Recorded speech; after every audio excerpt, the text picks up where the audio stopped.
Mike and John were the names of just a couple of the goalies the Jackets used this year. Did either of them do anything good? That's today on Locked On Blue Jackets. You're Locked On Blue Jackets, your daily podcast on the Columbus Blue Jackets, part of the Locked On Podcast Network. Your team every day.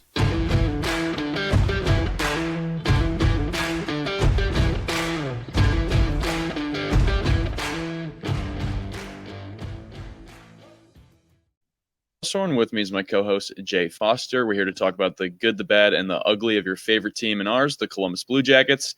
Before we get going, we want to thank you for making this your first listen every day. Locked on Blue Jackets is free and available on all podcast platforms, YouTube, and the SiriusXM app.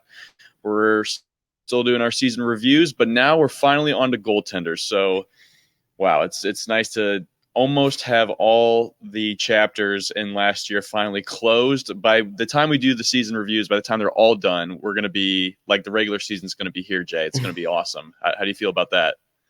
Well, it's the fact that the Blue Jackets used like 50 players this season. I feel like it's not our fault it took us so long to get through all of them. But I'm excited to start the goalies. There's lots of things that can be said. Not a lot of positives that can be said, but there's definitely lots of things that can be said about all of the goalies that the Blue Jackets used this season, of which there were 6, by the way. Of course. Yeah, there were 6. The 2 today are Canadian goalie Michael Hutchinson, who played, and I was surprised by this. He played in 16 games, started 11 this year for Columbus. He is in his 30s. I want to say he's like 33, so he's kind of on the older side. He's been around the league a little bit. He played his most games actually this season that he's played in his last 8 years. You have to go back to 8 years ago when he was with Toronto, the last time he's played in 16 NHL games. But we're doing him today, and we're also doing American goalie Jon Gillies, who played in 3 games for Columbus. He started in 2 of them. I mean, I have nice things to say about both these guys. I just kind of want to group them together here real quickly in this first segment and just ask you, do you think Columbus should bring either of them back? Because if you think you like one more than the other one, we should start with him first. Yeah, I was thinking about this. I wondered if they might bring Gillies back. They decided not to offer him they didn't extend a qualifying offer to him, so he's now a UFA. He would have been an RFA if they had. Neither of these guys was great for the Blue Jackets this season. They were both kind of just guys that they picked up. I believe one of them came from the Jake Voracek trade, and the other one, I think, was from sending Jonathan Quick to Vegas, if I am not mistaken. I don't remember which way round it was. I believe Jon Gillies was from Arizona and Hutchinson was from Vegas. They were just bodies. Like the goaltending situation was limping towards the finish line. I believe Tarasov was injured, and then Elvis also got injured near the end of the season, because why not finish the season with an injury at this point? So yeah, Michael Hutchinson, I think, played a lot more than people were expecting him to. Jon Gillies, I believe, started 1 game and joined 2 more as relief. Like I said, neither of them were great for the Blue Jackets. Neither of them were particularly good in the AHL this year either. The short answer is no. I don't think either one of these guys are worth bringing back unless they want someone to hang around in Cleveland and, again, be that veteran presence that that you get sometimes in the AHL. You know, you get an old goalie that hangs out and plays maybe once every 3rd game, and he's mostly there just to be an old guy that knows the ropes. The Monsters have 2 very, very young goalies at the minute in Pavel Chayan and Jet Greaves, who we'll talk about in a later episode. And Daniil Tarasov, is he ready to be in the NHL full time? We'll find out. So my question is not necessarily is either of these guys worth bringing back, but should the Blue Jackets make a signing at goal? Because it's looking like they are an injury away from almost full disaster in that position. Ooh, maybe an episode idea. Maybe we can just have that whole discussion. Do the Jackets need to make a signing at goal? Or unless maybe we can talk about that this episode. But you were right there about Jon Gillies coming from Arizona. He actually came from the Tucson Roadrunners in exchange for Jakub Voracek and a 6th-round pick. So, yeah, I forgot that's where Jakub Voracek ended up later in the year. And that was just sad, just thinking about how his time ended in Columbus, how his second time ended in Columbus. I loved Jakub Voracek. Don't get me wrong. Some people may think I don't like him because I tore him down in season reviews. But you were very mean to him. I was very mean to him. I was very mean to him. But Jon Gillies, it was short lived, but I think you do like him a little bit more over Hutchinson if you were to keep one, just because of the age. Jon Gillies is only 29. He's also 6'6", which doesn't. I don't think that means anything in goalie, but That's maybe about normal height for a goalie, which feels fully insane to me, a person who is a goalie recreationally and is also like 5'10" on a good day, But yeah, Jon Gillies, he started out strong. He was a former 3rd-round pick by the Flames, had excellent numbers in college. He played for Providence in the NCAA, and then it just never really clicked. He was decent in the AHL to start his career, never really got things going in the NHL. His high, I believe, is 19 NHL games that he had with New Jersey a couple of seasons ago. But that was also the season that he spent at game in the ECHL as well. And once a player goes down to the ECHL, it's basically game over for their NHL career. I would still probably re-sign Jon Gillies because I feel like you can probably get him for cheap and he's insurance, basically.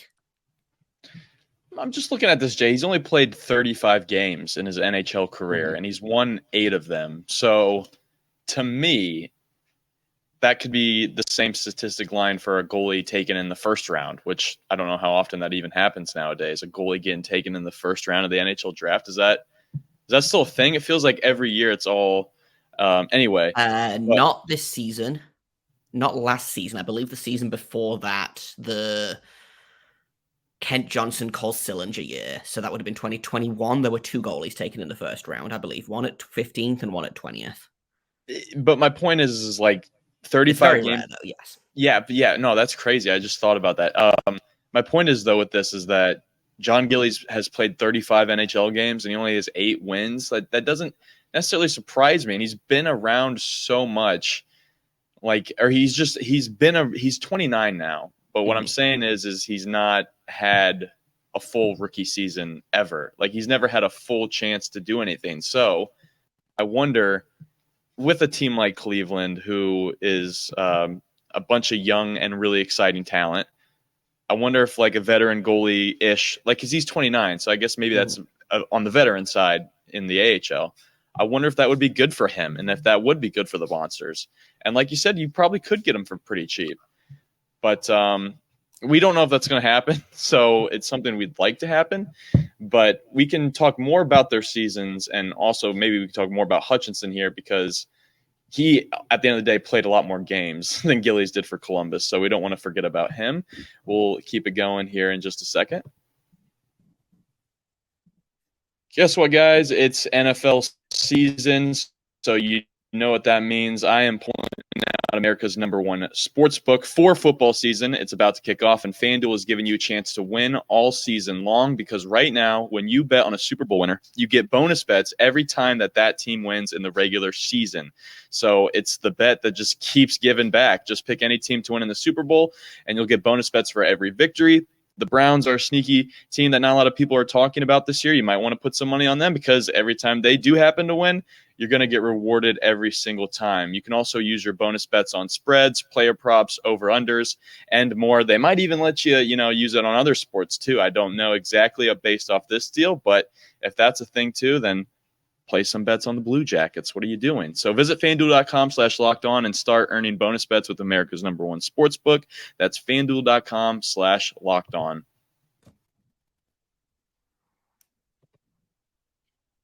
All right, back to doing season reviews for our goalies.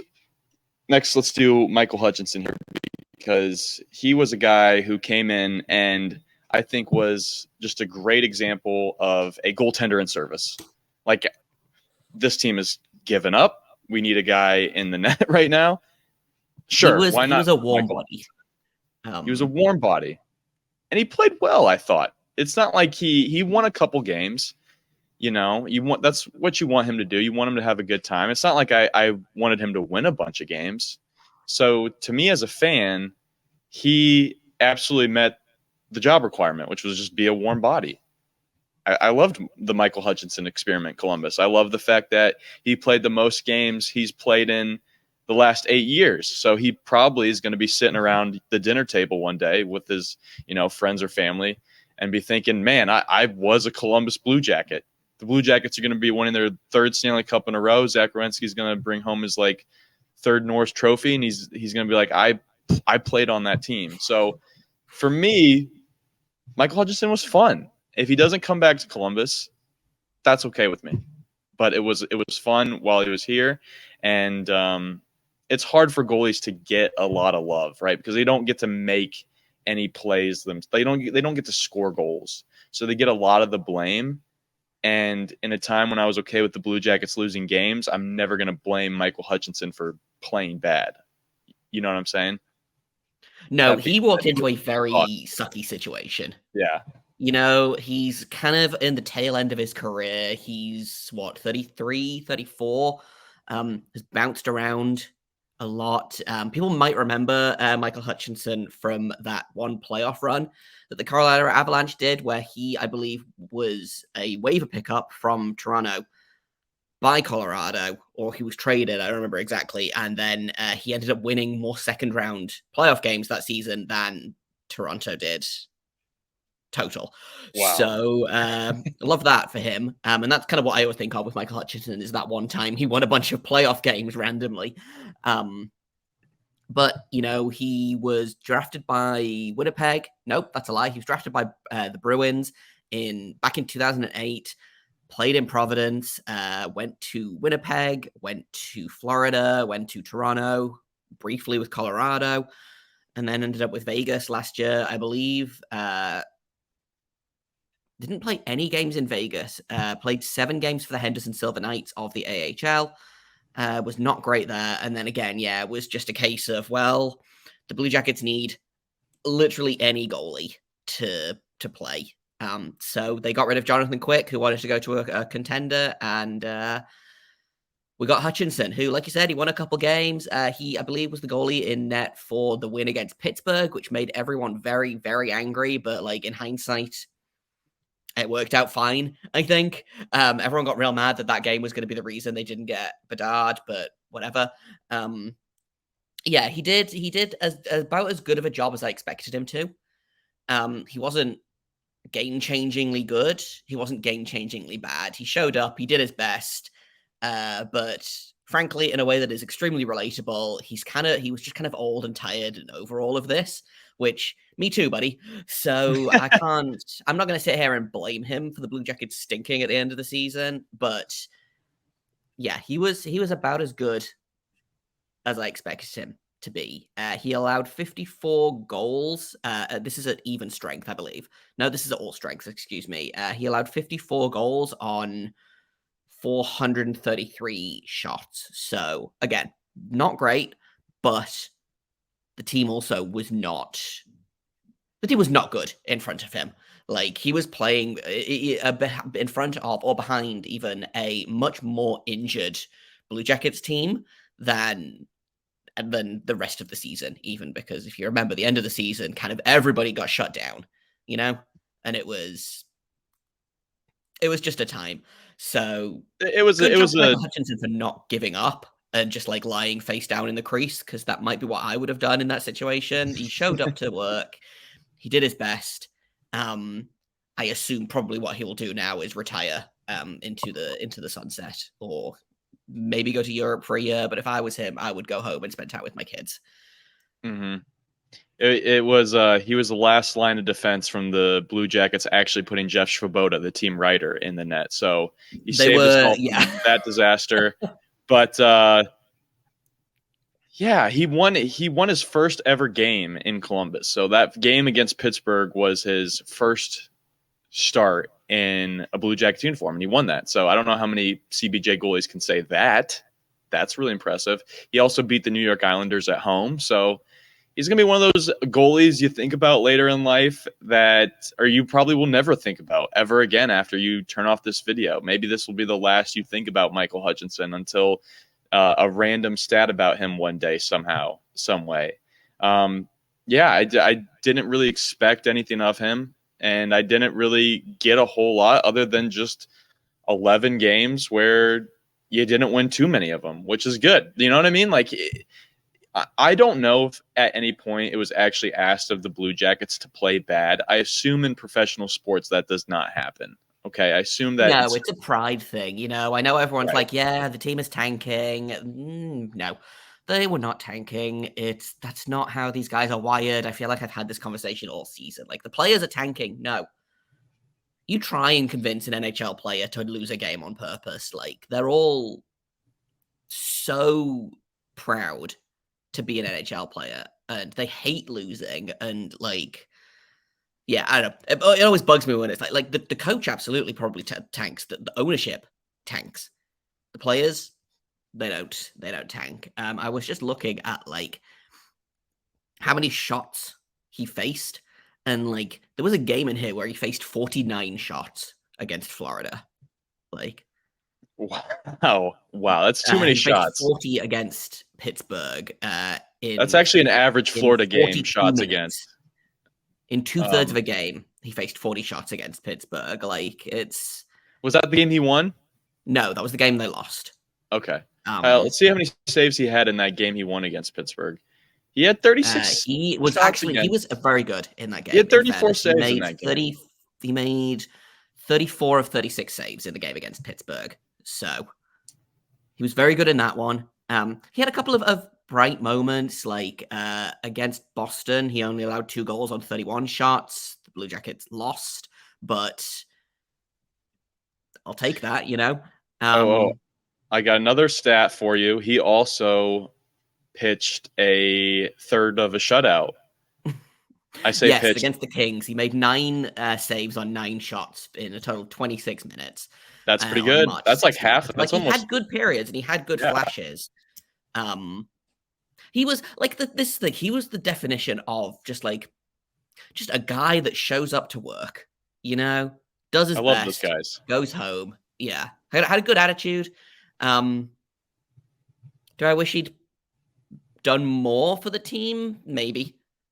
I'm not I'm not out here like sulking because we lost a bunch of games because Michael Hutchinson didn't play well enough. He did his best on a truly brutal Blue Jackets team. Well, it's what I was trying to get at earlier a little bit was that no teams are trying to tank, but he was playing on a team where the games did not matter. Everybody was playing for, like you said, their own individual pride. Of course, none of those guys are going to let up, but just in general, the game does not matter. So that has to play into effect how an overall team is going to play. And Michael Hutchinson just played games for a team. It doesn't matter. He played good games against what I consider good teams, not playoff teams. I mean, the Islanders made the playoffs last year, and he won a game against them. So that's something. He pitched a shutout against the Kings, almost a half a shutout against the Kings. So, he had good games against good teams. And if he would have done any more, I don't know where the Blue Jackets end up on the, draft lineup. I don't know what changes. That's probably crazy to say, but if he would have played too much better, it definitely would have had an impact. If anything, he could have played worse. He could have came in and just lost all 11 games. I would have still been like, good job, man. I don't know. Yeah, you did the right thing, morally speaking. He was like I said, this was such a weird episode to kind of try and frame because I was thinking about it and I was like, what can you say about Michael Hutchinson? And then, about Jon Gillies, who I believe played about 45 to 60 minutes of hockey total for this team, none of them played important games for Columbus this season. Mm-hmm. All the games that they played were, it doesn't matter if we win or lose this. In fact, it's actually better if we lose this kind of thing. And so I kind of moved on to looking at, well, who else is out there in terms of goaltending? Do the Blue Jackets need a veteran goaltender to maybe send Neil Tarasov back to the AHL, let him continue to develop there? do they need someone to kind of keep Elvis honest? And I'm looking at the goalies that are available in free agency, and pickings are slim. So we can maybe talk Okay. about that in a minute. But Yes, we'll definitely talk it's about that in a minute, and we'll hand out some season reviews for these guys. This is Jon Gillies, Michael Hutchinson season review on Locked On Blue Jackets.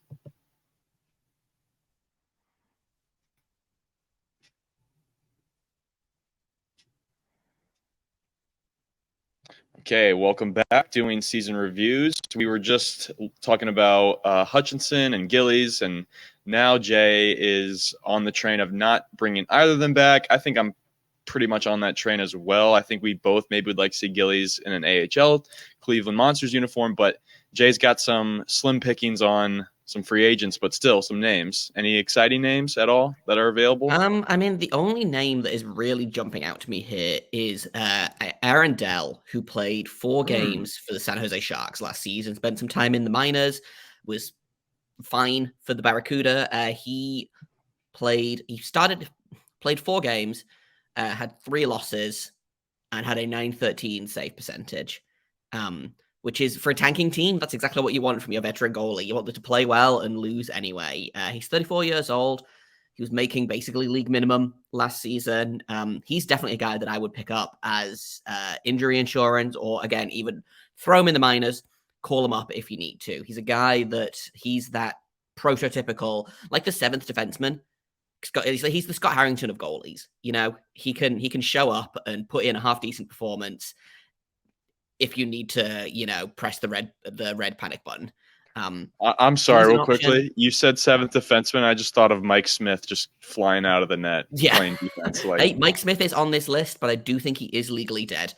He's 41 years old and got old yelled by the Edmonton Oilers this season, so he's not an option. Okay, honestly, keep going. A lot of guys on this list are guys that are they exist. Like JF Berube is on this list. He played 0 NHL games this season.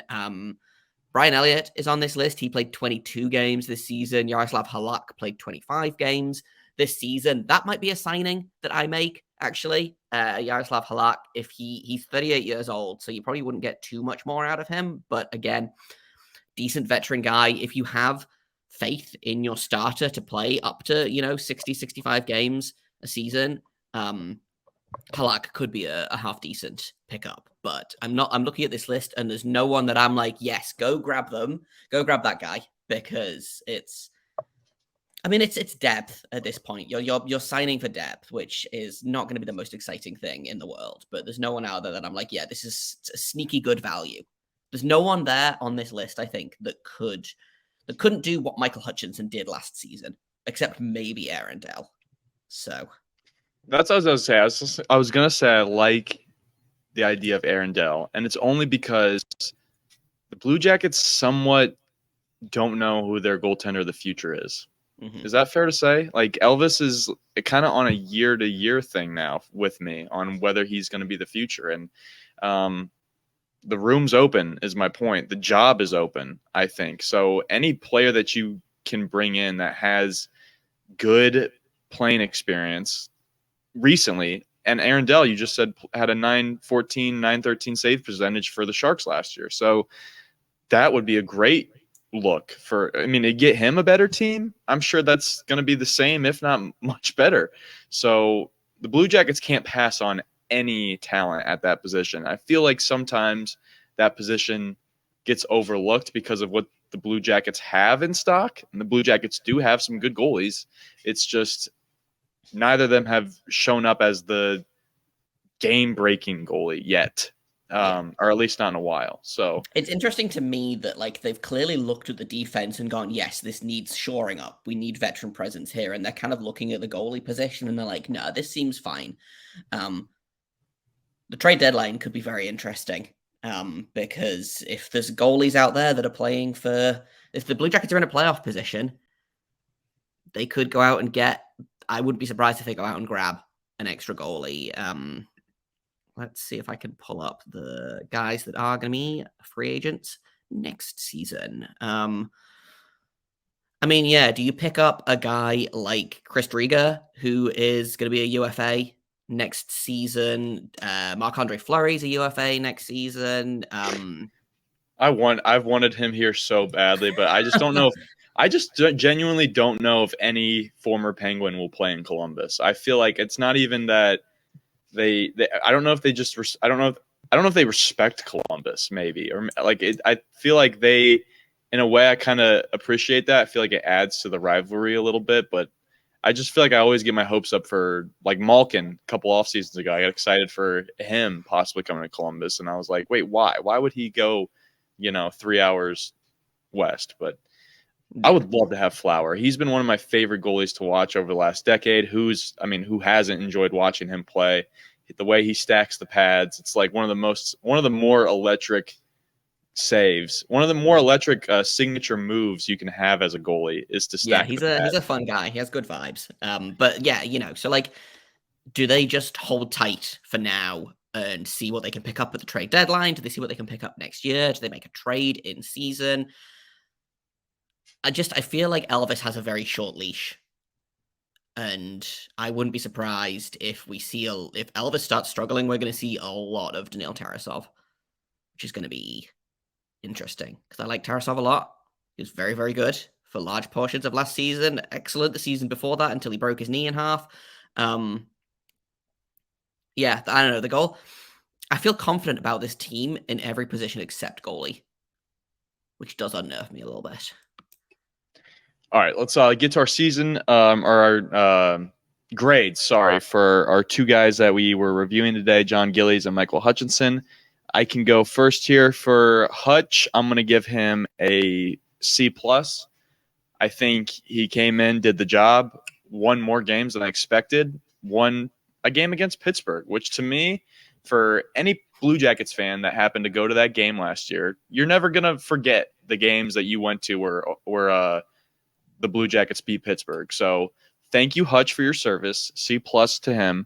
Jon Gillies, I saw a lot less of him, but he had a memorable experience. Remember, he broke a skate in a game and had to. That is in fact the first thing that comes up if you YouTube Jon Gillies Blue Jackets. Is that time he broke a skate blade and it went very, very badly. Which is funny to me that's even a thing, because like, why is that a video on YouTube? That's a pretty normal thing that happens in a hockey game in a way. Like somebody getting their skate broken is not like crazy to see in a hockey game. You know what I'm saying? Like, yeah, he did allow a goal. That's true. Mostly the goal highlights, but it's marketed as Jon Gillies breaks skate blade, Senators score goal. So puck in behind him. Just because of that hilarious clip, I'm gonna give him a C+ as well. I feel like, he didn't have enough time for me to even give him a legitimate look. And I'm not grading them on a harsh curve because they played in non-meaningful Blue Jackets games. So C+ for both the goalies on the docket today. Yeah, I'm gonna give them, but I'm gonna nice and easy. They both get C's for showing up, doing their job, being warm bodies. Hutchinson more so than Gillies, but like they get a participation grade. They didn't get traded here and immediately have a big tantrum because they didn't want to play here. Not looking at any goalie in particular about that. But yeah, C's for both of them. Now we get to talk about the fun goalies. We've got these two out of the way. We get to talk about the goalies that actually played meaningful games for the Blue Jackets this season. Yeah, that is true. We are moving on. I forget the order that we talked about, so that's not a great look. But yeah, it's happy. I'm glad we got to move on. From these guys. I think, again, both of them did their time as goaltenders. They served their purpose meaningfully and purposefully. They lost games. I needed them to lose games. Who are we talking about tomorrow? Who do you want to talk about tomorrow? We are not doing a season review, actually. Tomorrow, Hayden and I are going to be drafting our all-time Blue Jackets starting lineup. This is going to be fun, we'll guys. Flip a coin. Maybe I'll flip it this time and see if I can do a better job than Hayden did the other day. And then we'll do it. We'll do snake draft. We'll take 3 forwards, 2 defensemen, and a goalie, and we'll kind of see who ends up with the better team And yeah, we'll have some fun with it. So that's going to be tomorrow's episode, which is I'm excited. Yes. I don't know about you, Hayden. Oh, that is going to be a blast. I've had my lineup for a couple weeks now kind of filled out, so that'll be a really fun discussion. Unless I Thank you guys. snipe anyone from you. Yeah, unless you snipe people from me, that would be it. Could get bloody, guys. Yeah, it's gonna get me. As bloody as a virtual stream could possibly get. That's where we're gonna be at. But thank you guys for listening to today's episode. Thank you for making it your first listen every day. Locked On Blue Jackets is free and available on all podcast platforms, YouTube, and the SiriusXM app. My name's Hayden Heilshorn. You can find me on Twitter at HaydenH971. You can find Jay on Twitter at _JAKOBFORSTER. You can find the show on Twitter at LO_Blue Jackets. You can also email us directly anything you have to say, good or bad, Locked On Blue. Well, maybe not too bad because, Jay is the one that reads those. LockedOnBlueJackets@gmail.com. Thank you once again for listening. And until tomorrow, make sure you stay locked on.